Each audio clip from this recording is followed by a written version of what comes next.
Welcome back to MLT 120. Today we're going to talk about hemoglobin measurement. We're going to learn about a method of measuring hemoglobin in the body and a particular instrument that we use and the methodology that's used on that instrument. And also we're going to talk about the principle and Beer's law. So the first thing we need to do is define Beer's law. Beer's law is at a constant wavelength. The concentration of a substance is directly proportional to the amount of energy or light that it will absorb. So light travels in waves, therefore we're going to be measuring this in wavelengths. So in the clinical lab, we usually measure in visible light, and that usually ranges between 400 and 700 nanometers. So we use that on our spectrophotometer. That's the instrument that we're going to use to analyze. And the colors of that spectrum are known as Roy G. Biv, and you may have heard that in our art class before. And again, these are the colors in the visible spectrum, and they go from 400 nanometers all the way up to 700 nanometers. And within those numbers, we're covering all those different colors, our Roy G. Biv, our red, orange, yellow, green, blue, indigo, and violet. So I've already mentioned that we're going to be using a spectrophotometer. That's our instrument that we're going to be using to complete a hemoglobin measurement. But you can use a spectrophotometer to complete measurements on lots of different molecules. We're just going to happen to be using it for hemoglobin in the clinical lab setting. So this is an example of what a spectrophotometer can look like. This is a small one, and it has a little door on it right here. And inside this little door, when you pick this little flap up, or this little door, it has little wells inside of it where you can put little cuvettes, and the cuvettes are going to hold your patient samples. And we'll see this in class or in lab when we look at the spectrophotometer that we have in lab and look at the cuvettes. The principle behind the spectrophotometer we kind of see represented here in this little diagram, but we're going to talk more about the principle on the next slide. But you have a light source, then you're going to have a slit that the light is going to go through. Then you're going to have some kind of dispensing device, and again the light's traveling all the way through. And then you're going to exit the slit. Again, you've got this like prism of colors, and then it's going to hit the sample. This is the cuvette holding the patient sample, and the light's hitting the sample, and we're seeing how much light is being transmitted through the sample to the detector, and that's going to tell us something about how much or how concentrated this sample is. So on the previous slide, we got to kind of see how the spectrophotometer works and kind of the principle behind it, but now we need to do the principle, or figure out the method behind what we're going to do to our sample before we put it on the spectrophotometer for it to measure our sample for our hemoglobin. So the principle behind that is we need to use something called Drabkin's reagent. And the Drabkin's reagent is first off going to oxidize our hemoglobin in our sample from being hemoglobin. It's going to oxidize it to methemoglobin. And it's going to do that by a reagent called potassium ferrocyanide. And that potassium ferrocyanide is contained within that Drabkin's reagent. Well, we need to take it a step further, and we also have something called potassium cyanide in that Drabkin's reagent. So we basically have two ingredients in that Drabkin's reagent needed to convert our hemoglobin to different states in order to measure it. So the next step is we're going to take that methemoglobin that we just got from converting or oxidizing the hemoglobin. Then we're going to take the methemoglobin and convert it to methemoglobin by using potassium cyanide. Okay, so we have potassium ferricyanide and potassium cyanide in our Rapkin's reagent, and it's taking us from the hemoglobin to now a product called methemoglobin. And these are processes done in order to be able to measure our sample on our spectrophotometer. So the hemoglobin starts out in a ferrous +2 state, and once it's oxidized, it's going to be taken to a ferric +3 state in order to be measured. So if you look down here in this chart, and this is using our Drapkins reagent, here's our +2 or our ferrous iron. Again, when we add that Drapkins and it comes in contact, our sample comes into contact with that ferrous cyanide, it's going to oxidize into the methemoglobin, and our iron's going to become ferric and become +3. And then we're going to have to go another step with the potassium cyanide that's contained in our Drapkins reagent in order for our sample of hemoglobin to be converted to methemoglobin. And then at that point, it's a stable substance that we can read on our spectrophotometer. And on our spectrophotometer, we must set it at 540 nanometers and read our sample at 540 nanometers on our spectrophotometer for hemoglobin.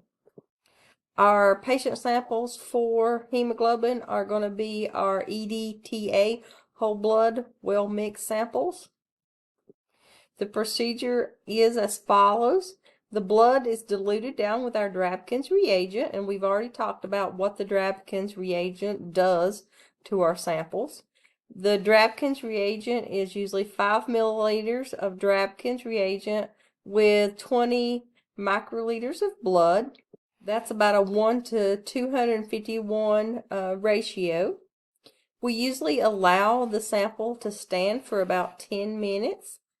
It must have adequate time to allow for the complete conversion of the hemoglobin in the original state to that methemoglobin.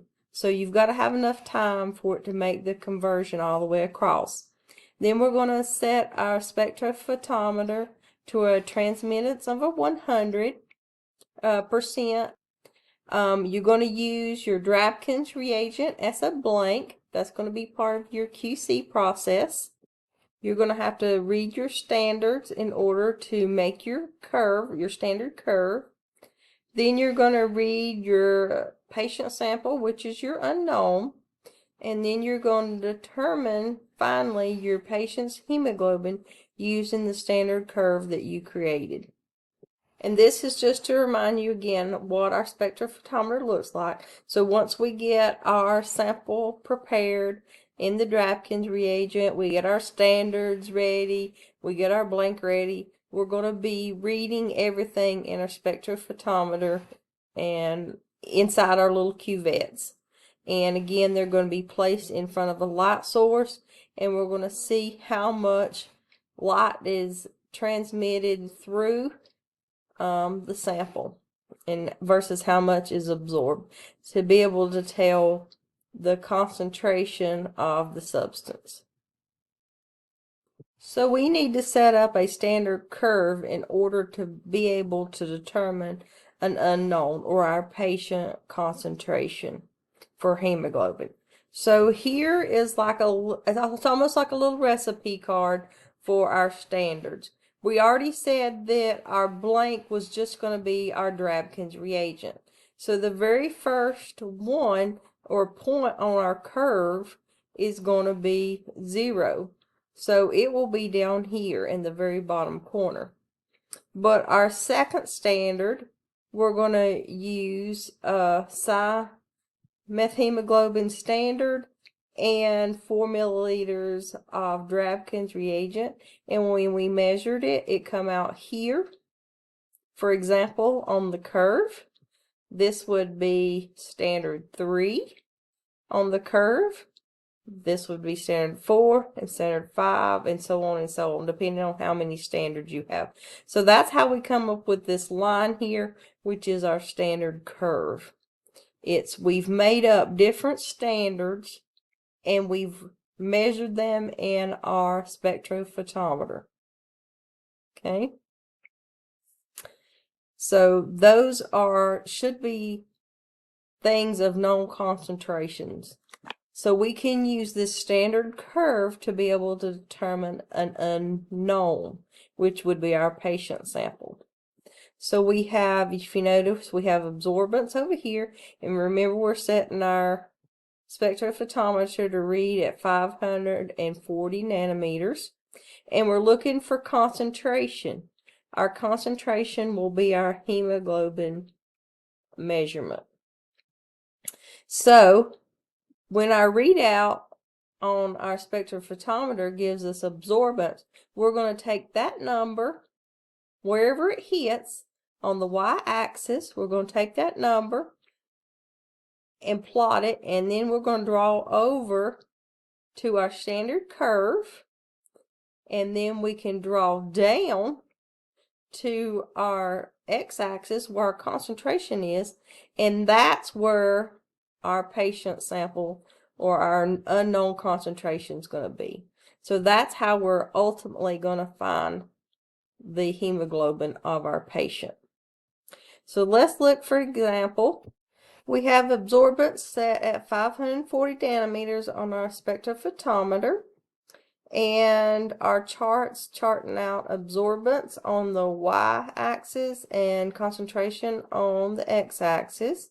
It looks like our readout for absorbance on our spectrophotometer was 0.6. Then we take a line and draw over from 0.6 to where it hits our standard curve, about right here. And then we draw a line straight down to our x-axis where the hemoglobin concentration is, and it looks like it's in between 10 and 15. So we don't have exactly plotted exactly there, so it looks like our patient's hemoglobin is going to be somewhere between 12 and 13. I think 12 or 13 would be fine for the best estimate for this particular chart.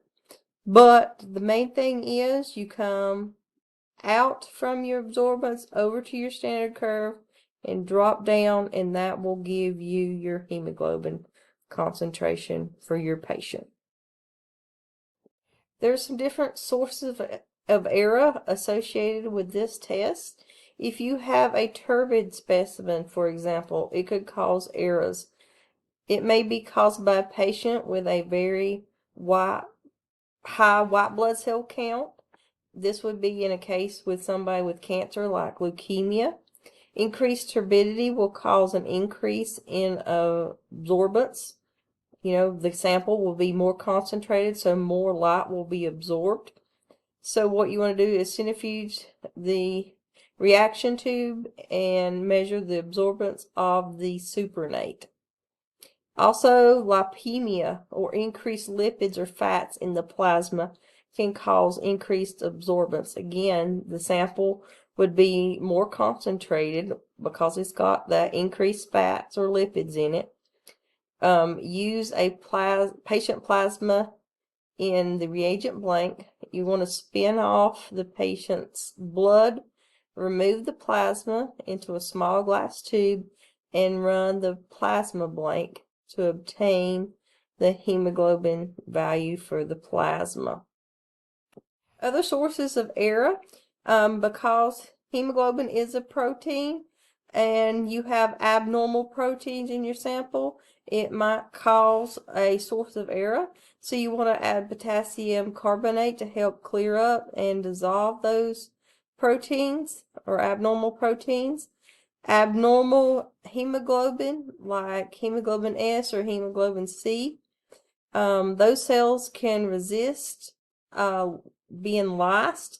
So dilute your mixture in a 1 to 2 with distilled water. Incubate at room temperature for 5 minutes and reread, and multiply the results by 2. The reason that we're doing that and we want the red blood cells to lyse is because we want it to release the hemoglobin content so we can actually get a hemoglobin measurement. So as far as our normal ranges for our hemoglobin, we report in units of grams per deciliter. And for females, our normal range is 12 to 16. In males, it's 14 to 18. Newborns, 14 to 24. And infants, 9.5 to 13. So you'll notice in newborns, it's the highest as far as our hemoglobin range. Now we need to talk about some other hemoglobin derivatives or forms of hemoglobin. We've already mentioned methemoglobin already, but methemoglobin is a form that does not carry oxygen like normal hemoglobin. It, of course, has the iron that is oxidized to the ferric +3 state, which we already mentioned earlier.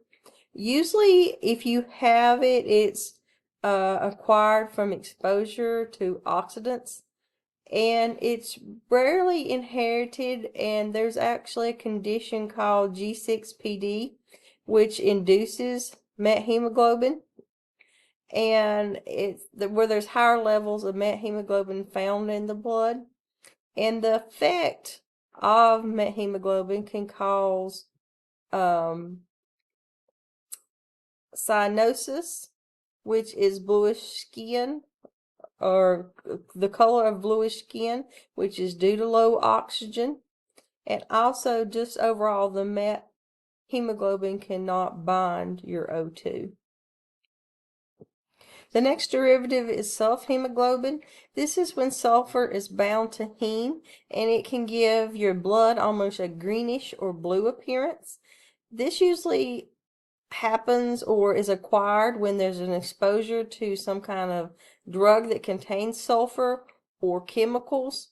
The effect is your oxygen or your O2's affinity is 1/100th of normal. So you have less affinity for O2. And it also causes cyanosis, that bluing of the skin, and it's a result of low oxygen. And this condition is irreversible. And sulfhemoglobin cannot be detected by our assigned methemoglobin method. The last derivative we need to talk about is carboxyhemoglobin, and this is when carbon monoxide is bound to heme. And usually your sources are from exhaust, coal, gas, or charcoal burning systems. The affinity for hemoglobin for carbon monoxide is 200 times greater than that of oxygen. So that's really where the problem is. So remember that carbon monoxide's the affinity is 200 times that of oxygen. Patient's skin usually turn a cherry red color, and of course you have reduced oxygen to the tissues, and this condition can be fatal. And one that we hear most often out in the communities is carbon monoxide poisoning. So what happens is the carbon monoxide attaches to those heme molecules in our red blood cells, and it ultimately causes suffocation of a person. One simple alternate way of measuring hemoglobin is the copper sulfate test. This is a wave test, and this is a estimate only. And because it's a wave test, it's considered a simple test, and there's not a high likelihood of a lot of errors in this test. So we usually use this, if it's used at all, use it to screen blood of donors. If a patient's blood drops, or you put patient blood drops into the copper sulfate solution, if the drops slowly, then the hemoglobin is said to be low. If the drop falls normal to fast, the patient is said to have a normal hemoglobin. So if you're looking at cylinder A, if this one's dropping slowly, then this patient would be considered or have a low hemoglobin. If this one's dropping fast, or what's considered normal compared to this one, it would consider this patient has a normal hemoglobin. Again, this is the copper sulfate method. Here's some review questions that you can answer on your own, and I will give you a few minutes. You can pause the video, and then I will give you the answers. Okay, the first review question. The colors of the spectrum are, and the answer would be Roy G. Biv: red, orange, yellow, green, blue, indigo, and violet.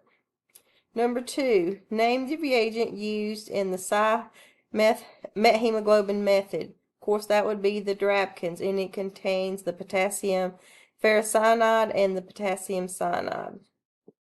Number 3, what is the blood to reagent ratio for the methemoglobin method? It would be 1 to 251. And of course, it told us we would be using 5 milliliters of Drabkins and 20 microliters of blood. Number 4, how would a lipemic specimen affect a hemoglobin measurement? And how would you fix it? It would increase the hemoglobin measurement, and you would need to spin down and rerun as a blank. Number 5, patient Apple's hemoglobin is 15.2 and her hematocrit is 12.5%. Would you report this? What may be possible causes for these results? Well, no, it does not follow the rule of 3. There might be a testing error for the hematocrit. Maybe the capillary tube was read wrong, or maybe you lost plasma, but you definitely wouldn't want to report that out as a good lab tech, because it does not follow the rule of 3. Because if the hemoglobin is correct at 15.2 grams per deciliter, then you know if you multiply that by 3, you're not going to end up with 12.5.